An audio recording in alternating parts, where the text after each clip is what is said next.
ഇന്നത്തെ ഏറ്റവും പുതിയ വീഡിയോയിലേക്ക് ഇവർക്കും സ്വാഗതം. നമ്മുടെ മലയാള സിനിമ ഇൻഡസ്ട്രി കണ്ടതിൽ വെച്ച് ഏറ്റവും വലിയ താരം ആര് എന്ന് ഇനി പ്രത്യേകിച്ച് ഒരു ഡിബേറ്റ് ഒന്നും തന്നെ നടത്തേണ്ടതായിട്ടില്ലല്ലോ. ലാലേട്ടന്റെ പവർ എന്താണെന്ന് അറിയാത്ത പുതിയ ജനറേഷനിലെ പിള്ളേർക്ക് പോലും കഴിഞ്ഞ 2 മാസങ്ങൾ കൊണ്ട് ലാലേട്ടൻ അദ്ദേഹത്തിന്റെ ബോക്സ് ഓഫീസ് പവർ കാണിച്ചു വന്നിരിക്കുകയാണ്.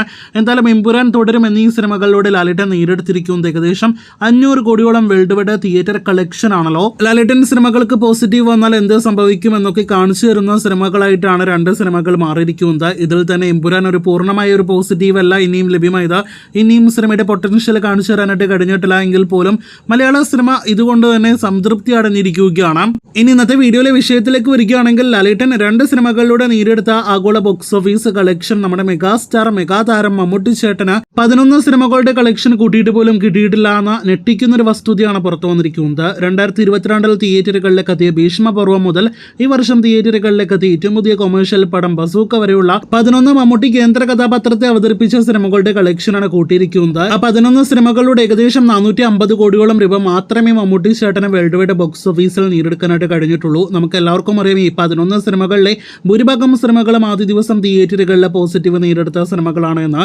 എന്നിട്ടും ബിഗ് ടൈമിൽ തിയേറ്ററുകളിലേക്ക് എത്തിയിട്ടും ഇത്രയധികം സോഷ്യൽ മീഡിയ PR സപ്പോർട്ട് കിട്ടിയിട്ടും മമ്മൂട്ടി ചേട്ടന് ഈ പറഞ്ഞ 500 കോടി രൂപ പോലും ക്രോസ് ചെയ്യാനായിട്ട് കഴിഞ്ഞിട്ടില്ല എങ്കിൽ ലാലേട്ടൻ 2 സിനിമകളിലൂടെ കാണിച്ചു വന്നത് എന്താണ് എന്ന് വീണ്ടും ഒരിക്കൽ കൂടി നമ്മുടെ പ്രേക്ഷകർ മനസ്സിലാക്കിക്കൊണ്ടിരിക്കുകയാണ്. നേരത്തെ പറഞ്ഞ 11 മമ്മൂട്ടി സിനിമകളിലെ യാത്ര ടു ഏജന്റ് എന്നീ സിനിമകളുടെ കളക്ഷൻ പിന്നെ റീ റിലീസ് സിനിമകളുടെ കളക്ഷൻ ഒന്നും തന്നെ കൂട്ടിയിട്ടില്ല എന്ന് പ്രത്യേകം അറിയിച്ചുകൊള്ളട്ടെ. ഇനി അത് കൂട്ടിയാൽ തന്നെ 475 കോടിയിൽ താഴെ മാത്രമേ കളക്ഷൻ വരികയുള്ളൂ. അപ്പോഴും ലാലേട്ടന്റെ 2 സിനിമകളുടെ ആകെ വേൾഡ് വൈഡ് ഗ്രോസ് 500 കോടിയോളം രൂപയാണ്. ഇതിൽ തുടരുമെന്ന സിനിമ ഒരു ഹൈപ്പുമില്ലാതെ ലാലേട്ടന്റെ ഒരു അഭിമുഖം പോലും ഇല്ലാതെ തിയേറ്ററുകളിലേക്ക് എത്തിയ സിനിമയാണെന്ന് പ്രത്യേകം പറയേണ്ടതില്ലല്ലോ. അതേസമയം മമ്മൂട്ടി ചേട്ടൻ ഓടി നടന്നാണ് പല സിനിമകൾക്കും പ്രൊമോഷൻസ് കൊടുക്കുന്നതെന്ന് നമുക്ക് എല്ലാവർക്കും അറിയാം. ഈ വർഷത്തിലെ 2 സിനിമകൾക്ക് മാത്രമാണ് കാര്യമായ പ്രൊമോഷൻസ് ചെയ്യാത്തതുമെന്ന് നമുക്ക് എല്ലാവർക്കും അറിവുള്ളതാണ്. അപ്പോൾ ലാലേട്ടന്റെ ഒരു സ്റ്റാർഡം വേറെ ലെവലിലേക്ക് വീണ്ടും മുന്നേറിക്കൊണ്ടിരിക്കുന്നു. കാത്തിരിക്കൂ ഇതുപോലുള്ള ലാലേട്ടൻ സിനിമകളുടെ നേട്ടങ്ങളുടെ റിപ്പോർട്ടുകൾക്ക്.